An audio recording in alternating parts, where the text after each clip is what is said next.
Genesis. Genesis 1. In the beginning God created the heavens and the earth. Now the earth was formless and empty, darkness was over the surface of the deep, and the Spirit of God was hovering over the waters. And God said, "Let there be light," and there was light.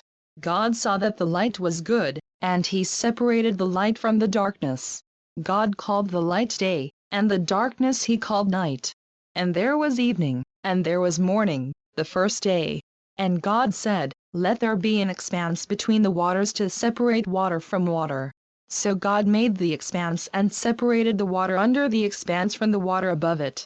And it was so. God called the expanse sky. And there was evening, and there was morning, the second day. And God said, "Let the water under the sky be gathered to one place, and let dry ground appear." And it was so. God called the dry ground land, and the gathered waters he called seas. And God saw that it was good. Then God said, "Let the land produce vegetation, seed-bearing plants and trees on the land that bear fruit with seed in it, according to their various kinds." And it was so. The land produced vegetation, plants bearing seed according to their kinds and trees bearing fruit with seed in it according to their kinds. And God saw that it was good. And there was evening, and there was morning, the third day. And God said, "Let there be lights in the expanse of the sky to separate the day from the night, and let them serve as signs to mark seasons and days and years. And let them be lights in the expanse of the sky to give light on the earth." And it was so. God made two great lights, the greater light to govern the day and the lesser light to govern the night. He also made the stars. God set them in the expanse of the sky to give light on the earth, to govern the day and the night, and to separate light from darkness.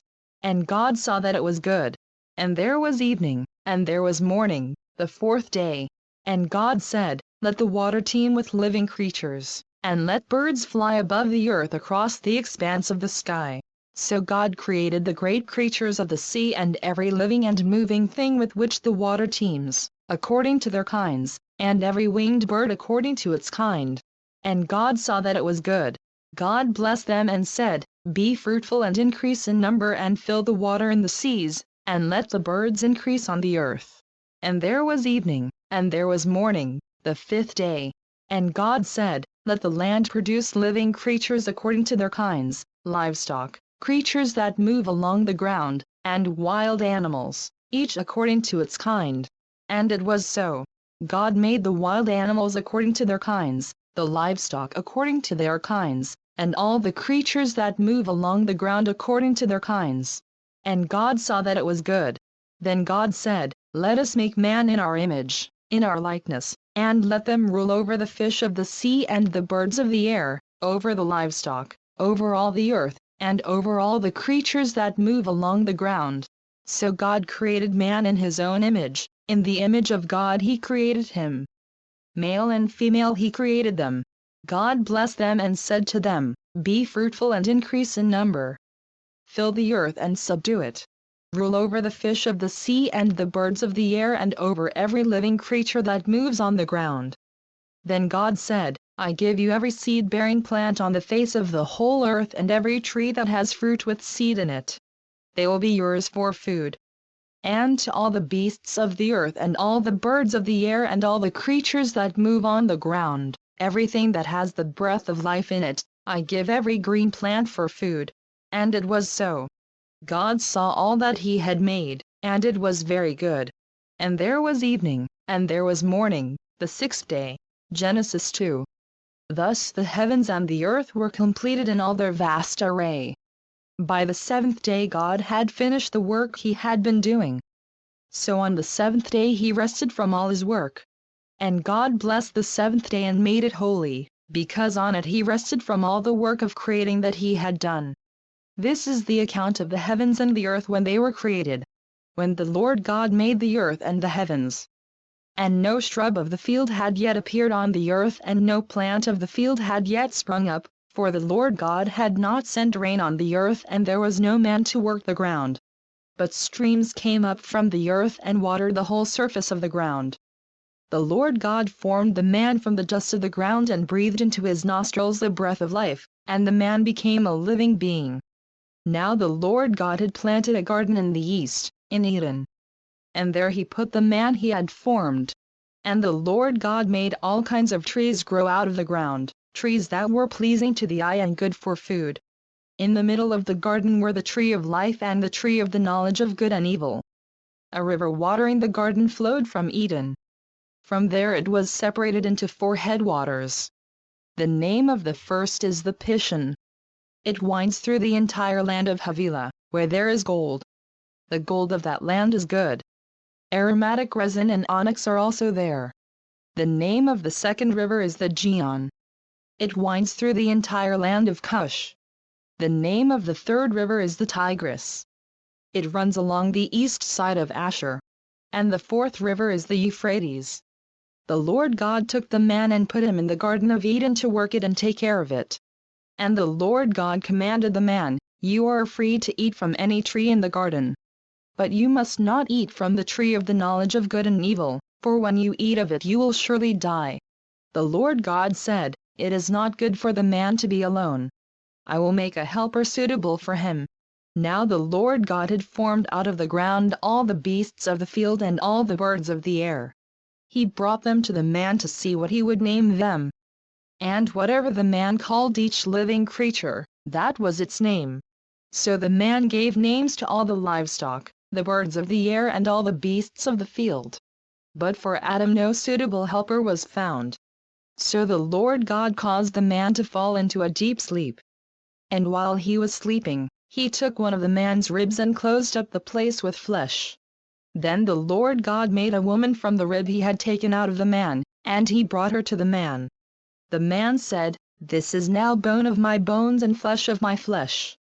She shall be called woman, for she was taken out of man. For this reason a man will leave his father and mother and be united to his wife, and they will become one flesh."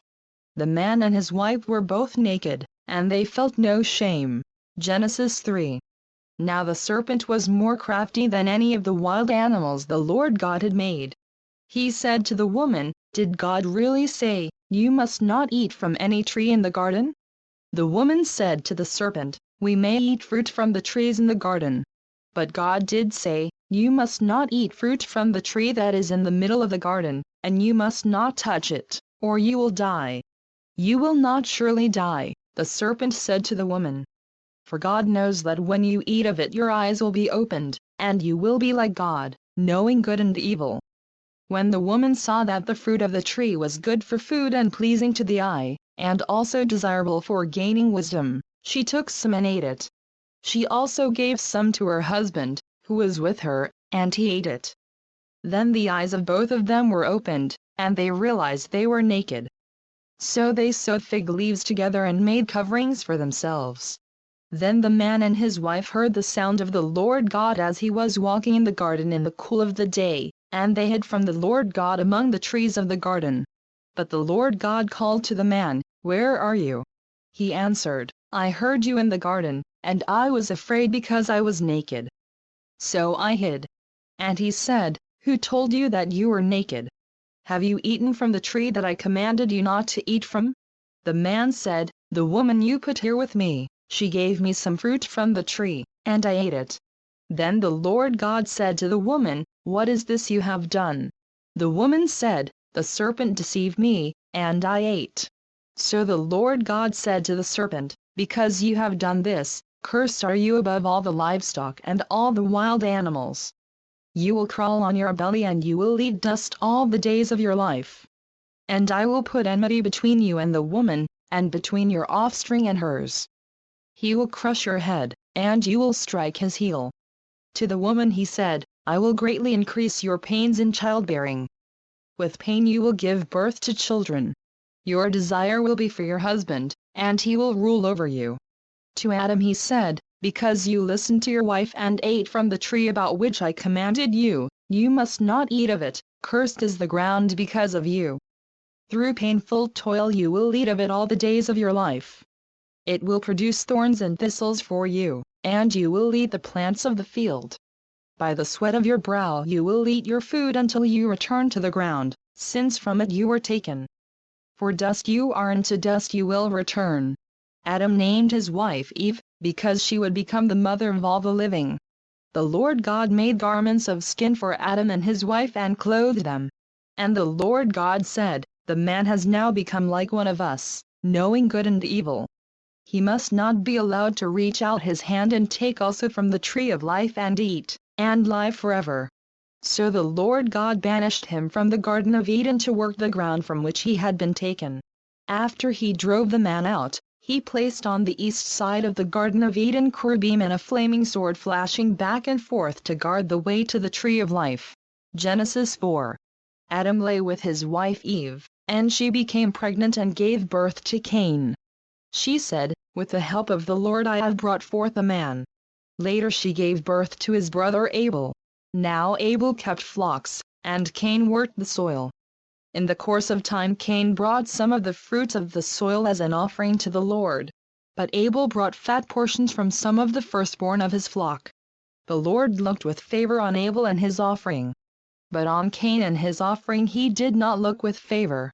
So Cain was very angry, and his face was downcast. Then the Lord said to Cain, "Why are you angry? Why is your face downcast? If you do what is right, will you not be accepted? But if you do not do what is right, sin is crouching at your door. It desires to have you, but you must master it." Now Cain said to his brother Abel, "Let's go out to the field." And while they were in the field, Cain attacked his brother Abel and killed him. Then the Lord said to Cain, "Where is your brother Abel?" "I don't know," he replied. "Am I my brother's keeper?" The Lord said, "What have you done? Listen. Your brother's blood cries out to me from the ground. Now you are under a curse and driven from the ground, which opened its mouth to receive your brother's blood from your hand. When you work the ground, it will no longer yield its crops for you. You will be a restless wanderer on the earth." Cain said to the Lord, "My punishment is more than I can bear. Today you are driving me from the land, and I will be hidden from your presence. I will be a restless wanderer on the earth, and whoever finds me will kill me." But the Lord said to him, "Not so. If anyone kills Cain, he will suffer vengeance 7 times over." Then the Lord put a mark on Cain so that no one who found him would kill him. So Cain went out from the Lord's presence and lived in the land of Nod, east of Eden. Cain lay with his wife, and she became pregnant and gave birth to Enoch. Cain was then building a city, and he named it after his son Enoch. To Enoch was born Arad, and Arad was the father of Mehujael, and Mehujael was the father of Methusael, and Methusael was the father of Lamech. Lamech married 2 women, one named Adah and the other Zillah. Adah gave birth to Jabal. He was the father of those who live in tents and raise livestock. His brother's name was Jubal. He was the father of all who play the harp and flute. Zillah also had a son, Tubal-Cain, who forged all kinds of tools out of bronze and iron. Tubal-Cain's sister was Naamah. Lamech said to his wives, Adah and Zillah, "Listen to me. Wives of Lamech, hear my words. I have killed a man for wounding me, a young man for injuring me.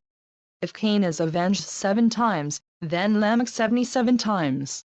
Adam lay with his wife again, and she gave birth to a son and named him Seth, saying, God has granted me another child in place of Abel, since Cain killed him. Seth also had a son, and he named him Enosh. At that time men began to call on the name of the Lord. Genesis 5. This is the written account of Adam's line. When God created man, he made him in the likeness of God. He created the male and female and blessed them. And when they were created, he called them man. When Adam had lived 130 years, he had a son in his own likeness, in his own image.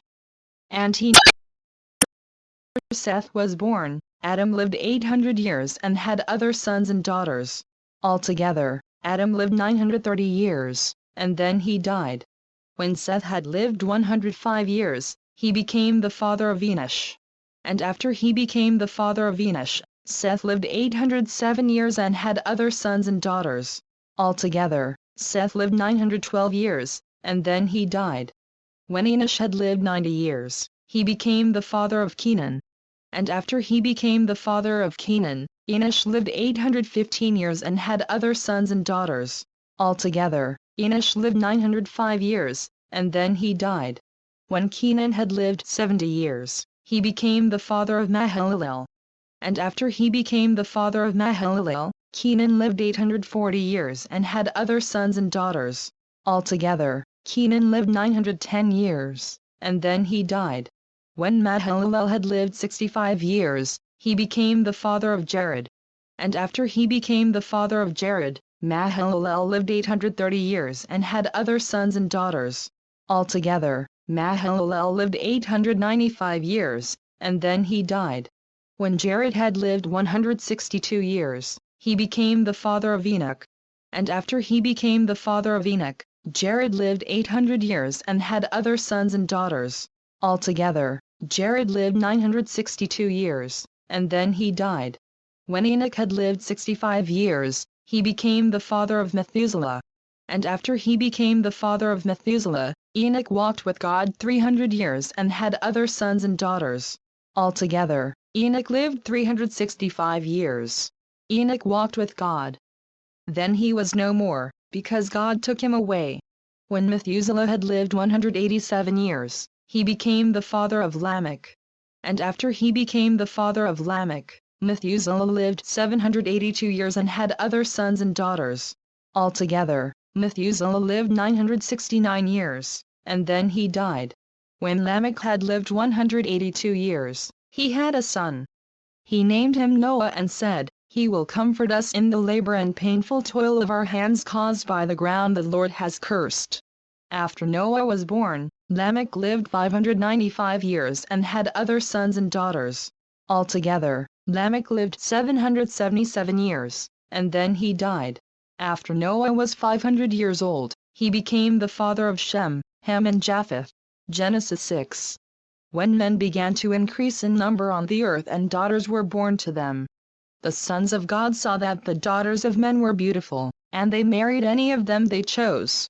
Then the Lord said, "My spirit will not contend with man forever, for he is mortal. His days will be 120 years. The Nephilim were on the earth in those days, and also afterward, when the sons of God went to the daughters of men and had children by them. They were the heroes of old, men of renown. The Lord saw how great man's wickedness on the earth had become, and that every inclination of the thoughts of his heart was only evil all the time. The Lord was grieved that he had made man on the earth, and his heart was filled with pain. So the Lord said, "I will wipe mankind, whom I have created, from the face of the earth, men and animals, and creatures that move along the ground, and birds of the air, for I am grieved that I have made them." But Noah found favor in the eyes of the Lord. This is the account of Noah. Noah was a righteous man, blameless among the people of his time, and he walked with God. Noah had 3 sons, Shem, Ham and Japheth. Now the earth was corrupt in God's sight and was full of violence. God saw how corrupt the earth had become, for all the people on earth had corrupted their ways. So God said to Noah, "I am going to put an end to all people, for the earth is filled with violence because of them. I am surely going to destroy both them and the earth. So make yourself an ark of cypress wood. Make rooms in it and coat it with pitch inside and out. This is how you are to build it. The ark is to be 450 feet long, 75 feet wide and 45 feet high. Make a roof for it and finish the ark to within 18 inches of the top. Put a door in the side of the ark and make lower, middle and upper decks. I'm going to bring floodwaters on the earth to destroy all life under the heavens, every creature that has the breath of life in it. Everything on earth will perish. But I will establish my covenant with you, and you will enter the ark, you and your sons and your wife and your sons' wives with you. You are to bring into the ark 2 of all living creatures, male and female, to keep them alive with you. 2 of every kind of bird, of every kind of animal and of every kind of creature that moves along the ground will come to you to be kept alive. You are to take every kind of food that is to be eaten and store it away as food for you and for them." Noah did everything just as God commanded him. Genesis 7. The Lord then said to Noah, "Go into the ark, you and your whole family, because I have found you righteous in this generation." Take with you 7 of every kind of clean animal, a male and its mate, and 2 of every kind of unclean animal, a male and its mate. And also 7 of every kind of bird, male and female, to keep their various kinds alive throughout the earth. 7 days from now I will send rain on the earth for 40 days and 40 nights, and I will wipe from the face of the earth every living creature I have made. And Noah did all that the Lord commanded him. Noah was 600 years old when the floodwaters came on the earth. And Noah and his sons and his wife and his sons' wives entered the ark to escape the waters of the flood. Pairs of clean and unclean animals, of birds and of all creatures that move along the ground, male and female, came to Noah and entered the ark, as God had commanded Noah. And after the 7 days the floodwaters came on the earth. In the 600th year of Noah's life, on the 17th day of the 2nd month, on that day all the springs of the great deep burst forth, and the floodgates of the heavens were opened. And rain fell on the earth 40 days and 40 nights. On that very day Noah and his sons, Shem, Ham and Japheth, together with his wife and the wives of his 3 sons, entered the ark. They had with them every wild animal according to its kind, all livestock according to their kinds, every creature that moves along the ground according to its kind, and every bird according to its kind, everything with wings. Pairs of all creatures that have the breath of life in them came to Noah and entered the ark. The animals going in were male and female of every living thing, as God had commanded Noah. Then the Lord shut him in. For 40 days the flood kept coming on the earth, and as the waters increased they lifted the ark high above the earth. The waters rose and increased greatly on the earth, and the ark floated on the surface of the water. They rose greatly on the earth, and all the high mountains under the entire heavens were covered. The waters rose and covered the mountains to a depth of more than 20 feet. Every living thing that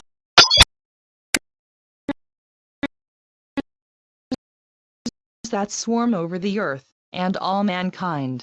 Everything on dry land that had the breath of life in its nostrils died. Every living thing on the face of the earth was wiped out. Men and animals and the creatures that move along the ground and the birds of the air were wiped from the earth. Only Noah was left, and those with him in the ark. The waters flooded the earth for 150 days. Genesis 8. But God remembered Noah and all the wild animals and the livestock that were with him in the ark, and he sent a wind over the earth, and the waters receded. Now the springs of the deep and the floodgates of the heavens had been closed, and the rain had stopped falling from the sky. The water receded steadily from the earth. At the end of the 150 days the water had gone down. And on the 17th day of the 7th month the ark came to rest on the mountains of Ararat. The waters continued to recede until the 10th month, and on the 1st day of the 10th month the tops of the mountains became visible. After 40 days Noah opened the window he had made in the ark, and sent out a raven, and it kept flying back and forth until the water had dried up from the earth. Then he sent out a dove to see if the water had receded from the surface of the ground.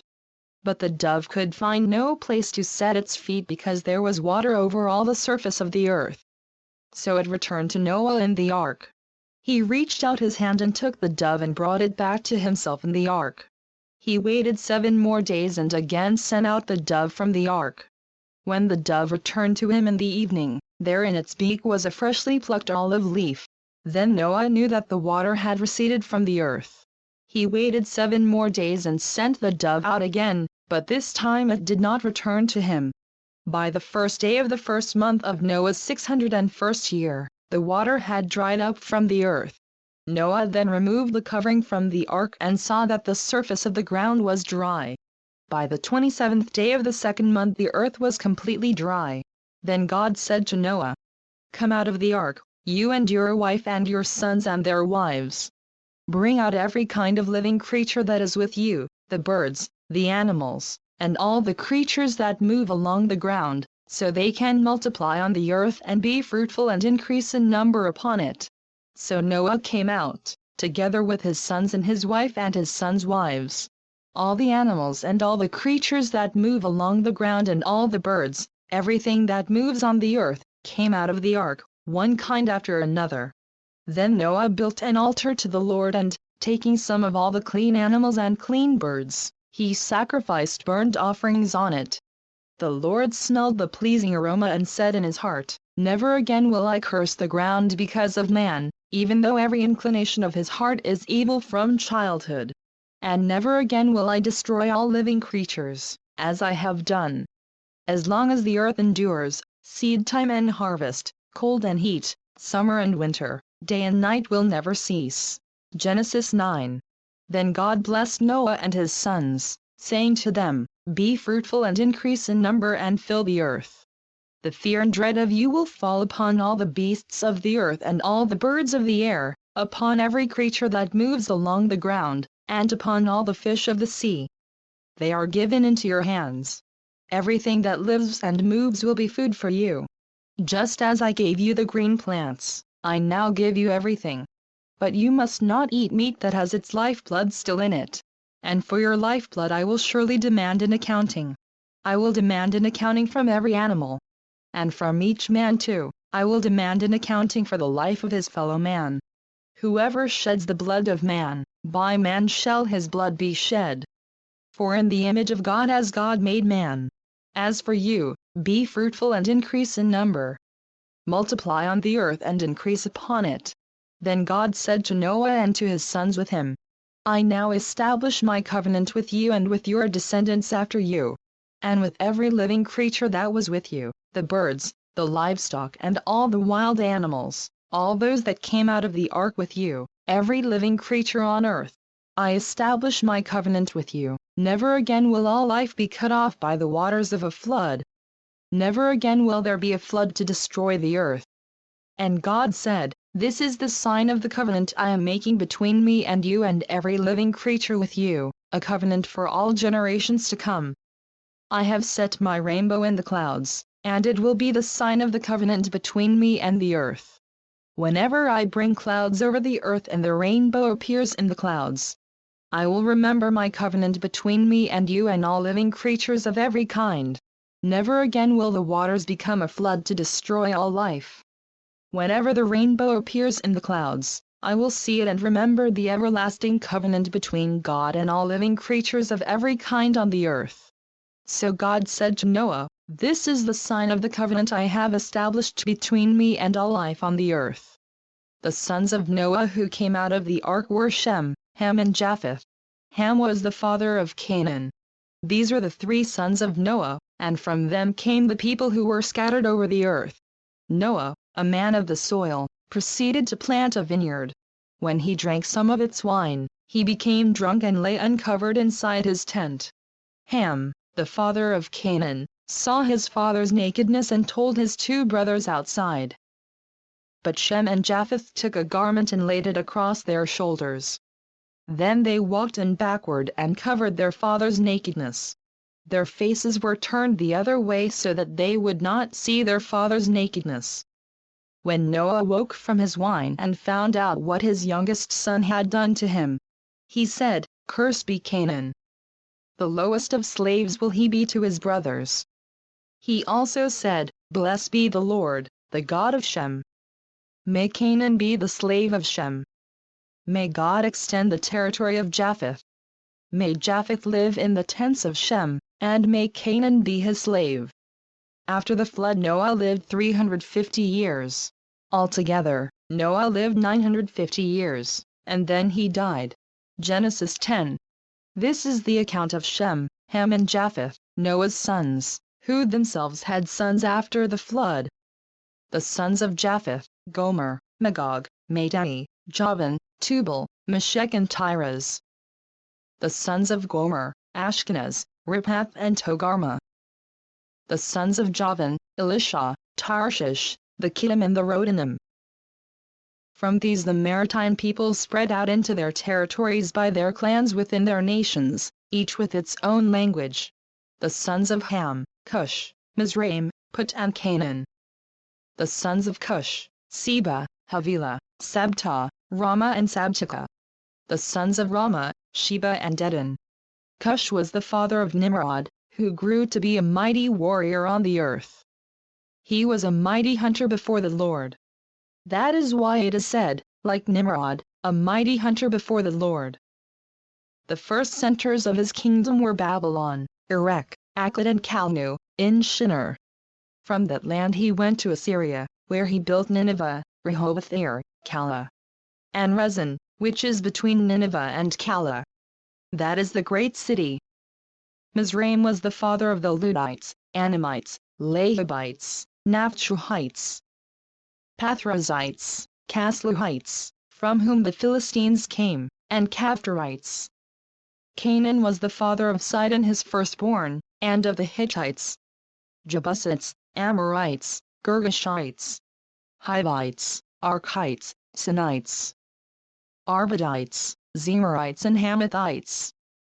Later the Canaanite clans scattered, and the borders of Canaan reached from Sidon toward Gerar as far as Gaza, and then toward Sodom, Gomorrah, Admah and Zeboim, as far as Lasha. These are the sons of Ham by their clans and languages, in their territories and nations. Sons were also born to Shem, whose older brother was Japheth. Shem was the ancestor of all the sons of Eber. The sons of Shem, Elam, Asher, Arphaxad, Lud and Aram. The sons of Aram, Uz, Hul, Gether and Meshech. Arphaxad was the father of Shelah, and Shelah the father of Eber. 2 sons were born to Eber, one was named Peleg, because in his time the earth was divided. His brother was named Joktan.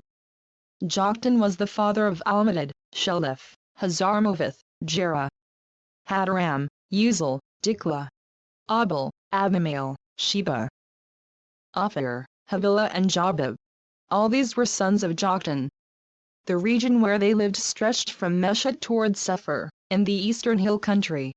These are the sons of Shem by their clans and languages, in their territories and nations. These are the clans of Noah's sons, according to their lines of descent, within their nations. From these the nations spread out over the earth after the flood. Genesis 11. Now the whole world had one language and a